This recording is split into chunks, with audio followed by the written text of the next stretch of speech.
지금 그러고 있는 것 같고 국힘 얘기 나온 김에 내란 특검법도 결국에는 본인들이 또 만들겠다 이렇게 이야기를 하고 있는데 이게 생각보다 관심을 못 받고 있더라고. 이제는 저도 별로 그렇게 다루고 싶진 않았는데 뭐 내용은 전달 안 하겠습니다. 어떻게 하기로 했다 이거 내용은 전달 안 하겠는데 이거를 자기들끼리 또 만든다고 하더라고요. 이게 의미가 있습니까 근데? 시간 벌 수 있죠. 시간을 벌 수 있어요. 우리 안을 만든다면? 만들었으니까 절충하자, 협의하자. 이렇게 이제 시간 벌 수 있는 잔꾀죠. 그 의미를 굳이 찾는다면 이런 거예요. 그나마 이제 이거를 적극적으로 얘기했던 사람들이 이번에 그러니까 내란 특검법을 민주당이 중심이 돼서 재발의한 내란 특검법은 아시다시피 늘어난 부분이 줄어든 부분들은 그동안 국민의회에서 문제를 삼았던 건 뭐 특검 추천권이라든가 아니면 그 특검에 대한 비토권이라든가 이런 거 다 빼버렸거든요. 다 양보를 한 거예요. 맞아. 그런데 늘어난 부분이 이제 외환 유치와 관련된 부분을 추가를 하자. 그리고 내란의 선정선동 부분도 같이 수사를 하겠다라고 했더니 그 부분을 문제 삼은 거예요. 문제 삼았다기보다 뜨거 한 거죠. 선정 우리 공범단 막 수사하는 거야? 그러니까 이번에 국민의힘에서 내놓은 건 뭐냐면 그거 빼겠다는 거예요. 다른 거 다 볼 거 없고요. 야, 우린 건드리지 마. 왜 우리까지 그러려고 해? 살려줘. 이런 거고. 그 얘기는 아까 말씀드렸던 지난주 있었던 의원총회에서 주진 의원이 어쨌든 신복 중에 하나였지 않습니까? 검사로서. 그렇죠. 그 주진 의원이 그러지 말고 내란 특검법 우리라도 우리 입장에라도 만들어서 내놓자.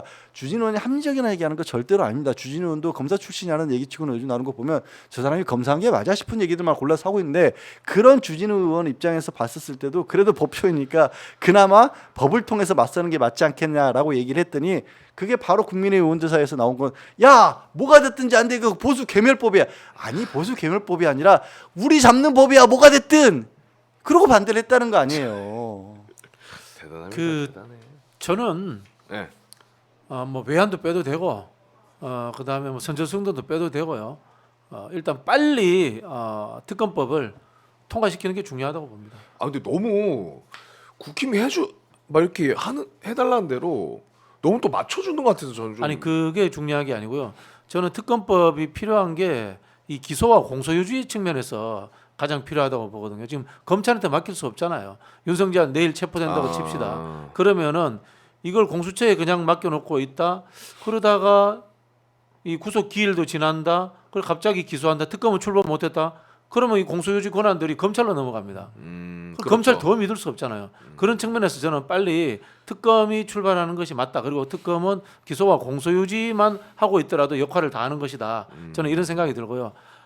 결론적으로 말씀드리면은 윤석열 탄핵이 헌법재판소에서 인용되면은 그 뒤에 특검법 또 해도 됩니다. 더 극단적으로 말씀드리면은 정권 바뀌고 나면요 특별법 만들어 가지고 윤석열 2년 반 동안 집권했던 모든 것들 다 탈탈탈 털 수도 있습니다. 그런 부분이 있기 때문에 중요한 것은 저는 정치적 역사적 매듭을 짓는 거다. 그것은 윤석열의 체포, 그다음에 특검법을 통해서 기소 유지를 하는 거, 그리고 헌법재판소에서 탄핵을 인용하는 거. 그다음에 중요한 것은 정권을 교체해서 이 정권의 모든 것들을 탈탈탈 터는 거. 그런 식으로 저는 매듭의 원칙을 정할 필요가 있다 이런 생각이 듭니다. 네. 그거 굉장히 저도 중요하게 생각합니다. 특히나 이 내란 관련해서는 엮여 있는 하나하나 다 찾아내야 된다고 생각해요. 이 정도는 그냥 넘어가자가 절대 없어야 된다고 좀 느낀 부분이 있거든요. 왜냐하면 뭐 뉴스들을 보시면서 아시겠지만 하나하나가 나올 때마다 이런 것까지 준비를 했었어? 이런 정도의 내용? 국회를 단전을 시키려고 맞아요. 했어? 언론사의 단전 단수를 지시했던 거야? 부터 시작해서 뭐 지금 뭐 몇 달 전부터 지난해 정도가 아니라 그 지지난해가 벌써 지지난해 정도뿐만 아니라 예하 부대들도 이렇게까지 많이 동원하려고 했어.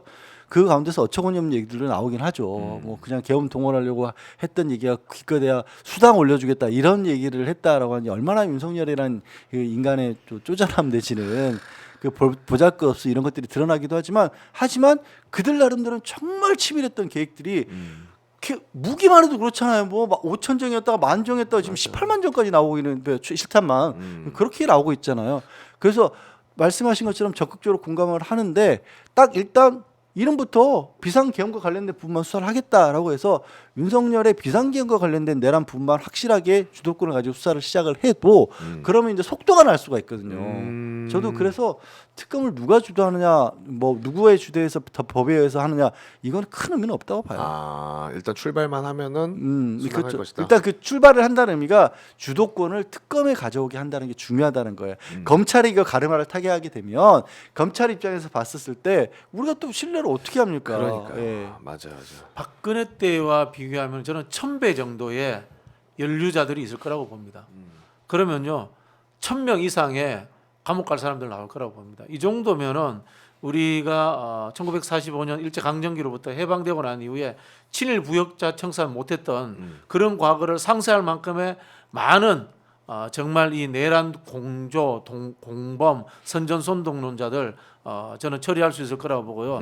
대한민국 역사에 한 장을 그걸 저는 덮을 거다 이런 생각이 듭니다. 그래서 이거는 차기 정부 4년, 5년 동안 계속 이어질 거라고 봅니다. 계속 이어질 거다. 그러면 이 내란 관련해서는 특검이 출범돼서 가야 되고 그리고 윤석열이 체포되면은 더 분위기를 탈 수 있을 거라고 생각을 하거든요. 네. 그러면 윤석열 체포와 함께 사실 내란 특검이랑 민주당이 항상 같이 밀었던 게 이제 김건희 특검법이잖아요. 근데 저는 김건희 특검도 굉장히 중요하다고 생각하는 사람이기 때문에 요거는 그래도 국힘에서 필사적으로 막을까요? 김건희 특검법은? 명태균 게이트가 들어있기 때문에 필사적으로 막을 윤석열이 체포되고 뭐 파면되고 하더라도 그렇죠. 왜냐하면 명태균 게이트가 포함되어 있기 때문이고 명태균 게이트에 연루자들이 많기 때문에 철저히 막을 거라고 보는데요. 그럼 어떻게 해야 되냐? 그럼 또 국조하면 됩니다. 국정조사? 네, 국정조사하면 됩니다. 즉 저는 민주당이 지금 해야 될 것은 탄핵 인용이 되고 다음 대선이 언제 있을지 모르겠지만은 그때까지 끊임없이 특검 국정조사 끝까지 해야 됩니다. 특히 국정조사 해야 됩니다. 왜냐하면요 특검은 그 특검을 추진하는 관계 속에서 여야 정쟁의 모습이 보인단 말이에요. 그런데 국조는 2분의 1이면 되고 국회의장 동의면 된단 말입니다. 그리고 국정조사를 통해 가지고 국민의힘 윤석열 정부 때의 실정들을 탄핵 인용 때까지 그리고 다음 대선 때까지 매일 국회에서 생방송 들도록 틀어야 됩니다. 네. 맞아. 김건희 특검법은 저는 크게 걱정은 안 하는 게 뭐 걱정을 하는 동시에 안 하는 게 뭐냐면 특검이 아니더라도 김건희와 관련된 부분 많이들 지금 그쪽까지 잘 못 살펴보고 계셔서 그렇지만 명태균 관련된 얘기들도 계속해서 새로운 증거들이 나오고 있어요. 그렇죠. 새로운 증거들이 그냥 언론을 통해서 나오는 게 언론이 취재해서 나오는 게 아니라 이미 검찰에서 수사를 한 내용들이 언론을 통해 나오고 있어요. 맞아요. 창원지검 쪽에. 그래서 그 부분에 있어서는 크게 걱정할 건 없어요. 그리고 검찰도 이번 지금 윤석열 정권을 거치면서 검찰에 뜬 많은 잘못된 부분들이 드러나고 있기 때문에 그들이 살기 위해서라도 김건희만큼은 확실하게 수사를 할 겁니다. 대신 왜 이제 그런 과정에서 특검으로 가야 되냐면 그 과정에서 자기들은 빠지려고 할 거기 때문에 검찰이. 예. 그리고 이것도 국민의힘에서 적극적으로 방어를 하는 이유들도 끝까지 방어를 위한 게 아니에요. 이것도 그들도 김건희 보내려고 할 거예요. 이것도 똑같은 거예요. 시간 끌어서 그 사이에 어떻게든 우리 쪽에서 하나라도 생길 만한 인간들 찾자, 살아날 방법을 찾자. 이거밖에 없어요. 어떻게 가려요 이 상황을? 저는 뭐 특검보다 국조가 훨씬 중요하다고 생각하는 사람인데요. 역대로 민주당 계열 정당에서 특검에서 크게 재미 본 적이 없어요. 유일하게 박근혜 탄핵 있고 난 이후의 특검입니다. 그런데 그것도 지금 되돌아보시면요. 그 당시에 최순실 국정농단 국정조사를 합니다. 맞아요. 국정조사에서 이미 다 터뜨리고 국정조사 와중에 박근혜가 탄핵 추진이 됩니다.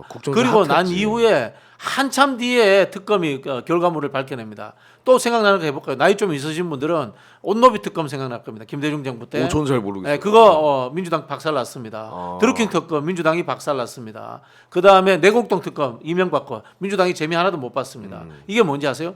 특검이라는 것은 결국은 검찰이 하는 겁니다. 검찰 출신들이 하는 겁니다. 그러다 보니까 민주당에게 그렇게 유리한 국면이 만들어진 적이 박근혜 특검 외에는 별로 없었어요. 그러면 뭐냐? 민주당이 늘 이겼던 것은 국회의원들이 주축이 돼서 국민들을 상대로 한 국정조사였습니다. 2016년 국정조사도 마찬가지고요. 그 전에 수많은 국정조사들에서 민주당 국회의원들이 활약을 해가지고 정권을 무너뜨리고 총선에서 승리하고 하는 그런 기초를 닦았습니다. 맞아. 그래서 지금 박근혜 특검을 언급하셨으니까 사실 그때도요. 특검이 했던 건 새로운 수사를 한 것들은 아니었어요. 기존의 서울중앙지검에서 했던 것들을 정리했던 역할인 겁니다. 특검에서는 네, 특검에서 그래서 지금도 그러니까 국정조사와 연관시켜서 어떻게 보시면 되냐면 국정조사 과정에서 국민들이 알게 된 사실 만약에 밝혀진 부분에 있어서는 특검이 됐든 검찰이 됐든 거기서는 장난질을 못 쳐요. 그렇죠. 그래서 이 사안을 끌고 가는데 중심을 끌고 가는 데 있어서 어쩔 수 없어요. 그러니까 이게 지금 윤석열을 체포하는 과정에서도 많이 드러났잖아요. 윤석열이 임명했고 윤석열이 다 끌고 갔던 나라인 거예요. 수뇌부가 다 장악돼 있는 나라인 거예요. 그게 윤석열 하나 체포된다고 당장 바뀔 수가 없고 윤석열이 그동안 검찰총장을 지내면서 했던 그 검찰의 특수부들이 아직도 장악을 하고 있어요. 핵심 라인들을. 그럼 그게 갑작스럽게 하나가 체포됐다고 특검이 시작했다고 그게 다 바뀌겠어요? 아닐 거란 말이에요. 그러니까 화가 나지만 그들의 힘을 가지고 추진을 해 나갈 겁니다. 근데 그거를 결국 견제할 수 있는 건 또 국회인 거고 여론인 거예요. 그러니까 그냥 특검을 한다고 그걸로 절대 끝나지 않아요. 특검 무슨 힘이 있어요, 솔직히. 하긴 그렇죠. 일단은 그래 정리를 잘 하는 게 또 중요하니까. 그 상황을 이제 국민들이 야당이 주도할 수 있게끔 만들어야 된다는 거죠. 네.